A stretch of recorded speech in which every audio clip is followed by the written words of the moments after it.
कभी ऐसा हुआ है कि दोस्तों में किसी छोटी सी बात पर बहस हो जाए, इतनी छोटी कि बाद में याद भी ना रहे कि शुरू क्यों हुई थी, लेकिन उस बहस का फायदा कोई तीसरा उठा ले जाए। आज की कहानी ना कुछ ऐसी ही है। जरा सोचिए, दो बहुत अच्छे दोस्त हैं और प्लेट में सिर्फ एक आखिरी कुकी बची है। ये तो एक जानी पहचानी मुश्किल है ना? हमारी कहानी में भी कुछ ऐसा ही है, बस कुकी की जगह है एक रोटी का टुकड़ा, और यही छोटा सा टुकड़ा दो बिल्लियों की दोस्ती की सबसे बड़ी परीक्षा लेने वाला है। तो कहानी शुरू होती है एक गांव से। वहां दो बिल्लियां रहती थीं और उनकी दोस्ती क्या कहने, मतलब पक्की सहेलियां। वो एक दूसरे से कभी अलग नहीं होती थी। हर राज, हर शरारत, सब कुछ साथ साथ। उन्हें लगता था कि भाई दुनिया में कोई भी चीज उन्हें अलग नहीं कर सकती।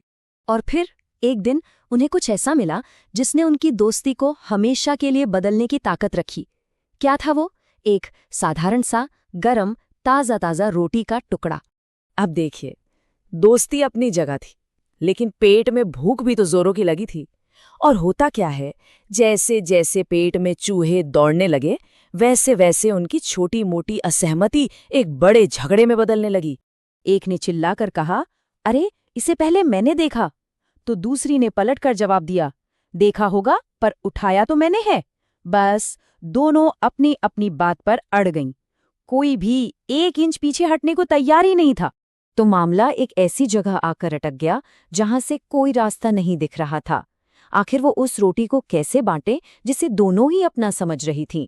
और बस यहीं से कहानी में आता है एक नया मोड़। ऊपर पेड़ की डाल पर बैठा कोई ये सारा तमाशा देख रहा था। एक चालाक बंदर जो अपनी शरारतों के लिए पूरे जंगल में मशहूर था। उसने बिल्लियों के इस झगड़े में अपने लिए एक मजेदार मौका देख लिया।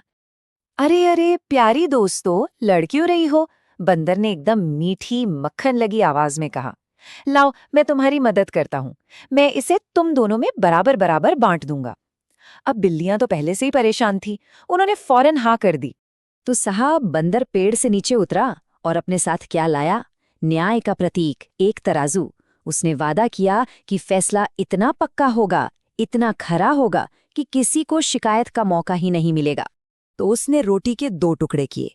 एक टुकड़ा जानबूझकर दूसरे से थोड़ा सा बड़ा रखा, तराजू में तोला और बोला, ओ ये तो बराबर नहीं है। और ये कहकर उसने भारी वाले टुकड़े से एक बड़ा सा बाइट ले लिया। लेकिन अब क्या हुआ? अब दूसरा वाला टुकड़ा भारी हो गया और बस यहीं से ये खेल शुरू हो गया। बेचारी बिल्लियां, उनकी आंखों में अब डर साफ दिख रहा था। उन्होंने एक दूसरे की तरफ देखा, जैसे पूछ रही हों, ये हमने क्या कर दिया? वो बस लाचार होकर देख रही थीं कि कैसे उनकी रोटी धीरे धीरे गायब होती जा रही थी। हर एडजस्टमेंट के साथ रोटी छोटी होती जा रही थी, और रोटी के साथ साथ उनकी उम्मीदें भी।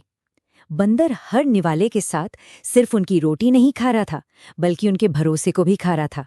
और फिर वो पल आ ही गया, वो पल जब सच्चाई उनके सामने थी। लेकिन अफसोस, तब तक बहुत देर हो चुकी थी। आखिर में जब रोटी का बस एक छोटा सा टुकड़ा बचा तो बिल्लियां गिड़गिड़ाने लगीं, प्लीज बस करो। उनकी आवाजें कांप रही थीं। जो भी बचा है हमें दे दो, हम आपस में बांट लेंगी, पक्का वादा। बंदर ने एक बड़ा सा ड्रामा किया। अरे नहीं, ये आखिरी टुकड़ा। उसने अपनी छाती पर हाथ रखकर कहा, ये तो मेरी मेहनत का इनाम है। इतनी देर से जो मैं इंसाफ कर रहा हूं, ये उसकी मजदूरी है। और बस ये कहकर बंदर वो आखिरी टुकड़ा भी अपने मुंह में डाल गया। फिर एक मोटी सी मुस्कान के साथ वो वापस पेड़ों में गायब हो गया। पीछे कौन रह गया? 2 भूखी बिल्लियां, जिनका दिल टूट चुका था, और वो इस बात पर पछता रही थी कि कैसे उनके झगड़े ने उनसे सब कुछ छीन लिया। तो इस कहानी से क्या सबक मिलता है? बात बहुत सीधी और साफ है ना? जब 2 लोग आपस में लड़ते हैं तो फायदा हमेशा किसी तीसरे का होता है।